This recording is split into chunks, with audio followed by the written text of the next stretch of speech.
अब आप लेट जाइए, मोबाइल साइड में रख दीजिए और आंखें हल्की सी बंद कर लीजिए।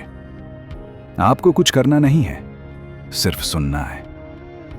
ये कहानी आपको किसी और दुनिया में ले जाएगी, एक ऐसी जगह जहां चिंता नहीं होती, डर नहीं होता और समय धीमा हो जाता है। उस जगह का नाम है नीलकंठपुर। बहुत दूर, शहरों से परे, एक रास्ता था जो धीरे धीरे नीलकंठपुर की ओर जाता था। आरव उसी रास्ते पर धीरे धीरे चल रहा था।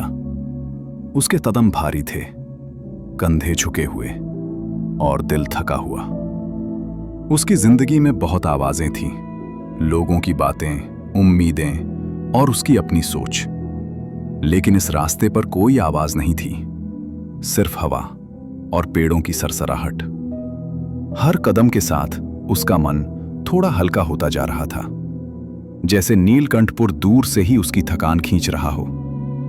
आसमान हल्का नीला था, बादल धीरे धीरे तैर रहे थे। आरव ने पहली बार बहुत देर बाद गहरी सांस ली। उसे अच्छा लगा। नीलकंठपुर धीरे धीरे नजर आने लगा। छोटे घर, पीली रोशनी, शांत सड़कें। ये कोई आम गांव नहीं था, ये उन लोगों का घर था जो बहुत ज्यादा थक चुके थे।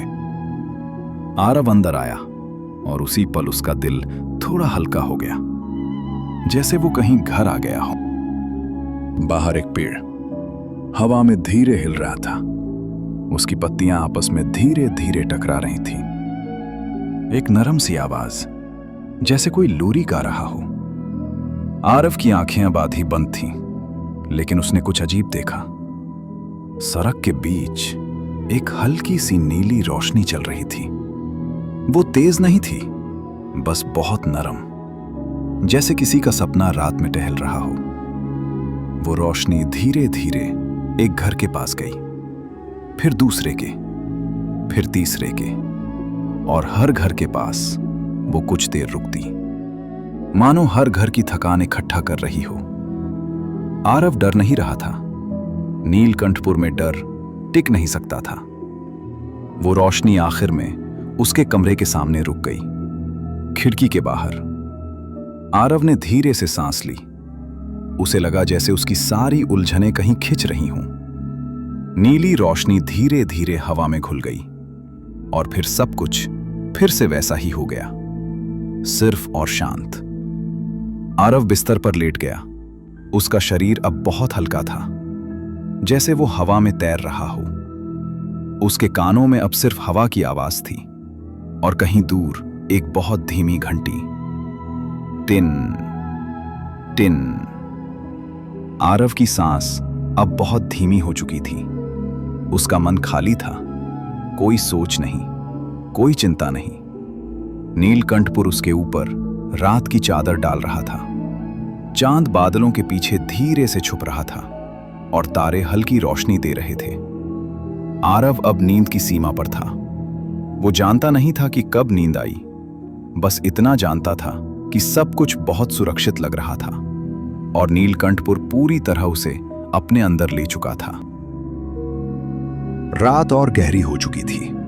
नीलकंठपुर अब पूरी तरह सो रहा था। लेकिन ये नींद आम नींद नहीं थी, ये आराम की नींद थी। आरव अपने बिस्तर पर बिल्कुल शांत लेटा था। उसकी सांस धीमी और गहरी थी। हर सांस के साथ उसका दिल थोड़ा और हल्का हो रहा था। नीलकंठपुर की हवा धीरे धीरे कमरे में घूम रही थी। वो हवा सिर्फ ठंडी नहीं थी, वो समझदार थी। वो हर दर्द को पहचानती थी। आरव के अंदर कुछ पुरानी यादें थीं, कुछ अधूरी बातें, कुछ पुराने डर। हवा उन सबको धीरे धीरे छू रही थी, जैसे कोई मां अपने बच्चे के सर पर हाथ फेर रही हो। आरव को कुछ दृश्य दिखने लगे। वो खुद को एक शांत रास्ते पर चलते हुए देख रहा था। उस रास्ते के दोनों ओर पेड़ थे, बहुत ऊंचे और शांत। उन पेड़ों से धीमी रोशनी टपक रही थी। वो रोशनी उसके ऊपर गिरती और हर बार उसके दिल का कोई बोझ हल्का हो जाता। नीलकंठपुर ऐसा ही था। ये लोगों को ठीक करने के लिए उन्हें कुछ करने को नहीं कहता था, ये बस उन्हें आराम देता था। आरव उस रास्ते पर धीरे धीरे आगे बढ़ता रहा। हर कदम के साथ वो थोड़ा और हल्का होता गया। उसके कंधे जो हमेशा भारी रहते थे अब ढीले पड़ चुके थे। उसका माथा जो हमेशा सोच से भरा रहता था अब शांत था। नीलकंठपुर की हवा उसके चारों ओर एक नरम चादर जैसी थी।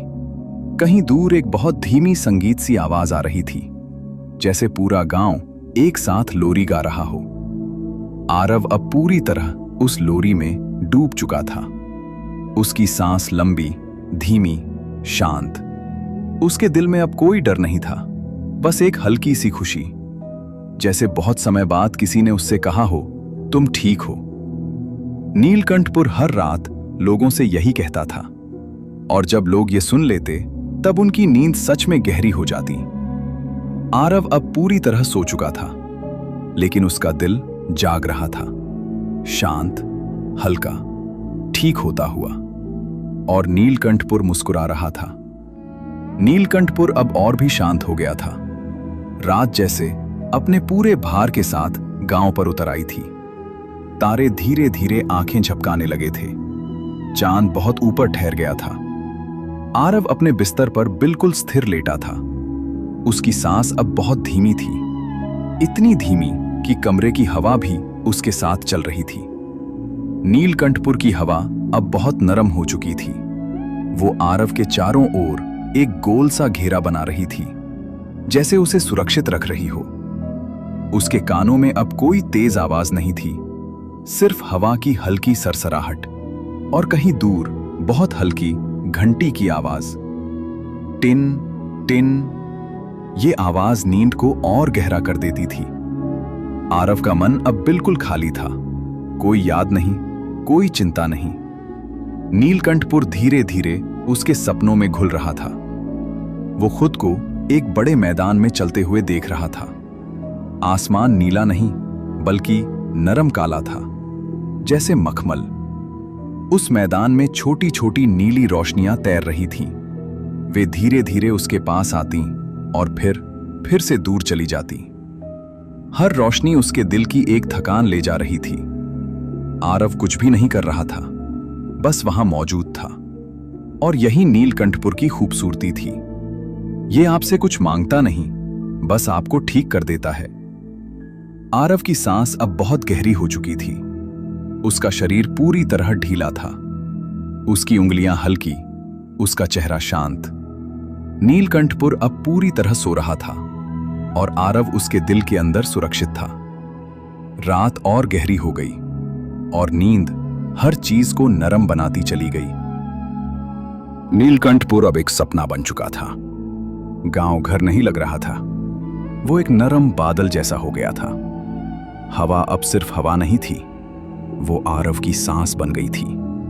हर बार जब वो सांस लेता, नीलकंठपुर थोड़ा और चमकता। आसमान अब गहरा काला नहीं था, वो नीला, नरम और शांत था। तारे धीरे धीरे पानी में गिरती रोशनी जैसे लग रहे थे। आरव अब अपने शरीर को महसूस नहीं कर रहा था। वो किसी नरम खालीपन में तैर रहा था। कोई ऊपर नहीं, कोई नीचे नहीं, बस शांति। नीलकंठपुर अब उसके चारों ओर एक बड़ा सा घेरा बन चुका था, जैसे पूरी दुनिया उसे सोने दे रही हो। कहीं दूर बहुत धीमा संगीत सा बज रहा था, पर कोई धुन नहीं, बस एक गहरी आवाज। वो आवाज उसके दिल के साथ धीरे धीरे धड़क रही थी। आरव अब बहुत गहरी नींद में था, लेकिन वो डर नहीं रहा था, क्योंकि ये नींद सुरक्षित थी। नीलकंठपुर हर रात लोगों के लिए ऐसी ही नींद बन जाता था, जहां कोई सपना डरावना नहीं होता, जहां कोई याद भारी नहीं होती, सब कुछ बस नरम। हवा अब उसके चेहरे को हल्के से छू रही थी, जैसे किसी ने उसके माथे पर हाथ रखा हो और कहा हो, सो जाओ। आरव और गहरी नींद में डूब गया। अब समय भी सो चुका था। नीलकंठपुर में घड़ी नहीं चल रही थी, हर चीज ठहर गई थी। आरव एक बहुत बड़े शांत मैदान में था। वहां कोई आवाज नहीं थी, सिर्फ हल्की रोशनी। वो रोशनी न ऊपर से आ रही थी न नीचे से, वो हर जगह थी। आरव उस रोशनी में घुल रहा था, जैसे नमक पानी में। उसका दिल अब बिल्कुल हल्का था, कोई बोझ नहीं, कोई डर नहीं। नीलकंठपुर अब एक जगह नहीं था, वो एक एहसास था, आराम का, सुरक्षा का, शांति का। आरव अब पूरी तरह उस एहसास में डूब चुका था। उसकी सांस अब भी चल रही थी, धीमी, गहरी, और हर सांस के साथ उसका शरीर और शांत होता जा रहा था। नीलकंठपुर अब उसके अंदर था, और वो नीलकंठपुर के अंदर। दोनों एक हो गए थे। रात अब बहुत गहरी थी, लेकिन बहुत नरम भी, और इस नरम अंधेरे में आरव बिल्कुल सुरक्षित सो रहा था, जैसे दुनिया ने उसे अपने हाथों में उठा लिया हो। नीलकंठपुर अब पूरी तरह शांत था।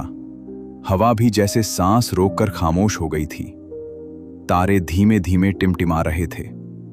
आरव अब बहुत गहरी नींद में था, लेकिन उसका दिल एक नरम सपने में जाग रहा था। उसे लगा कि वो किसी गर्म रोशनी में लेट रहा है। वो रोशनी तेज नहीं थी, वो मां के हाथ जैसी थी, नरम, सुरक्षित। उसे याद आया कि वो कितना थक चुका था, कितनी बार उसने खुद को मजबूत बनने के लिए मजबूर किया था, कितनी बार उसने अपनी थकान को छुपाया था। लेकिन यहां नीलकंठपुर में उसकी थकान किसी से छुपी नहीं थी। ये जगह सब समझती थी। हवा उसके चारों ओर हल्की सी घूमी, जैसे कह रही हो, अब आराम करो। आरव की आंख से एक आंसू धीरे से गिरा, दुख का नहीं, राहत का। जैसे बहुत समय बाद उसने खुद को माफ कर दिया हो। उसका दिल अब भारी नहीं था, वो हल्का था, साफ था। नीलकंठपुर हर इंसान से यही चाहता था कि वो अपने बोझ यही छोड़ दे और खाली दिल से नींद में जाए। आरव अब पूरी तरह नींद में डूब गया था, लेकिन उसका चेहरा मुस्कुरा रहा था, जैसे उसे बहुत कुछ मिल गया हो। रात और गहरी हो गई, और नीलकंठपुर अपने इस मेहमान की चुपचाप रखवाली करता रहा। हवा चलती रही, चांद चमकता रहा, और आरव एक बच्चे की तरह शांत नींद सोता रहा।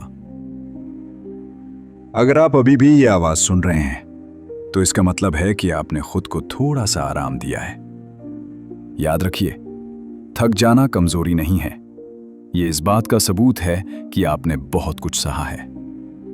आज की रात अपने लिए रखिए, खुद को आराम करने दीजिए, और जब आप कल उठेंगे तो आप थोड़ा और मजबूत महसूस करेंगे।